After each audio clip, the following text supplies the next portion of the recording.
All right. So we're going to be diving into this particular segment of the Mortal Kombat Secrets interview, which is talking about something called Chronicle of the Realms and character histories deep dive. So let's have a listen. I do have some very small general gameplay questions or general legacy collection Sure. questions. The first one is in the trailer we did see that there is an overview, a collection of the bios, of the characters' bios. Do you guys know Yes. something like this about endings? Yeah, so that feature, that's something that we're still working on. It's very long. It is 30,000 words. So again, as the editor, as the content editor, I'm in charge of words. This was an idea that was so ambitious, we were like, can we actually do this? We thought everybody has a favorite character, right?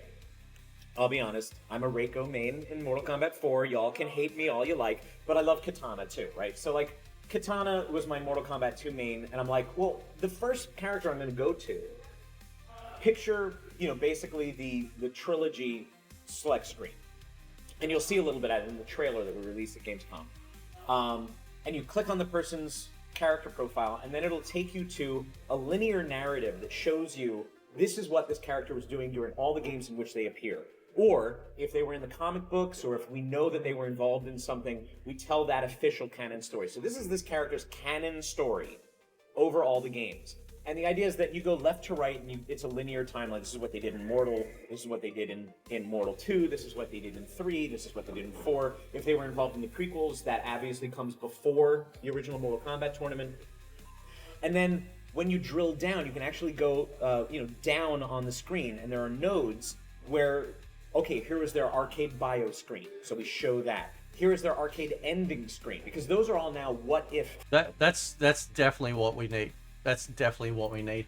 I know somebody mentioned it a while ago, and like, so and obviously like, so yeah, my prediction was true. This is still an early build. Like they're still working on this stuff, right? So when they show that character select screen for the bios, and I've realized the other day they're all put in alphabetical order. You want to be able to click on a character and then just see everything about that character, everything from bios, endings, all that sort of jazz, everything about that sort of stuff. Fantasy endings, right? We know that Liu Kang is the canonical winner of all the tournaments. What if Raiden had won? Okay, so we show that because people maybe have never beaten the game with Raiden.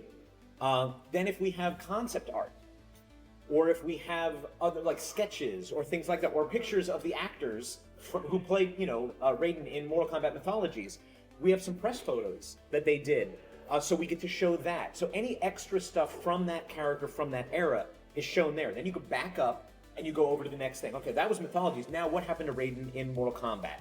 And then, same thing. If there was an arcade game, we have the arcade intros, the ending screens, all that fun stuff. Mortal Kombat 4, we will have their endings represented in some form. I know everybody loves the Mortal Kombat 4 endings. But that's an incredible amount of work because it turned out to be, I think, 41 characters. No spoilers.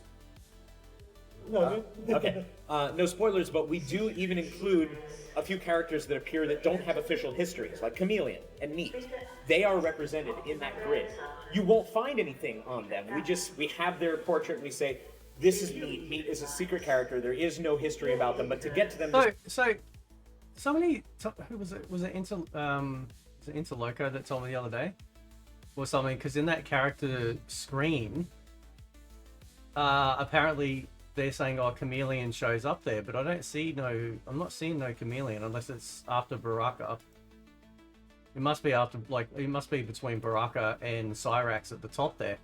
But I did say female Chameleon, and while it is, again, it's early design, and it's actually Jade's profile that swaps over once you get to MK3.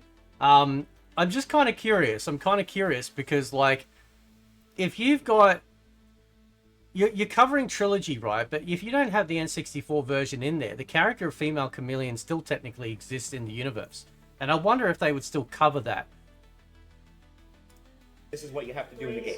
Like, we just give you a little bit of information about that person. So all of those character bios and histories were written by Scott Bishop. Some of you know him as Dark Bishop in the Mortal Kombat community. We got permission from NetherRealm to have him work on the lore and the character histories because he is absolutely an expert at that. Scott was over the moon to be able to work on this project. I've known Scott for like 20 years, so I was thrilled to say, dude, you know this stuff. I don't know this level of this stuff. And he's like, oh yeah, absolutely. So we worked with NetherRealm to make sure those bios are canon, are correct. I mentioned to you before we started recording that things like finding out that Earthrealm is 2 words in the first 3 games, but is 1 word in the 4th game, even that stuff has been preserved. So this is as accurate as Scott could possibly make it. It was fact-checked by NetherRealm. And Scott also wrote our lore history. So our lore timeline is different from the character bios in that it's more of it's almost like a storybook. If a monk had sat down with some parchment and said, okay, I need to write the history of the realms, right? Okay, so in the beginning, there were the elder gods. And so we go through all of the assets, all of the events. I am just curious, like, why didn't they get John Tobias to do it?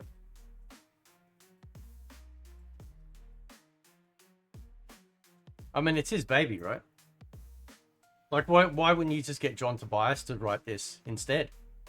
Not a random, you know, like not so much random, but you know what I mean. Like, why not get the you know, the dude to do it over, you know, just some MK fan, right? That's my thought. First of all the games that we're covering here, from the prequels through to Mortal Kombat 4, and we tell the history of the realms. I think we're calling it the Chronicle of the Realms with a K. And that's something that you're going to be able to go through and basically get like a story mode. Like if there was a Mortal Kombat storybook, it would be that. And that, I think, was 14,000 words. So Scott did a lot of heavy lifting on this project and deserves a lot of credit for it. So those are both going to be in sort of our bonus content section. Right now, we're showing it. It's called the Crypt. I don't know if we're going to use the Crypt as a final name. Those kind of things are the things that are still being worked out. But I think the Crypt. I think they should keep that because then it kind of lines up. You know, like the Crypt is a canonical feature in Mortal Kombat games that came in with Deadly Alliance. I actually think that'd be a pretty cool concept and thing to keep in there, so that way it's an immediate identifier. Like I like the name, the Chronicle of the Realms. I think that's a cool name.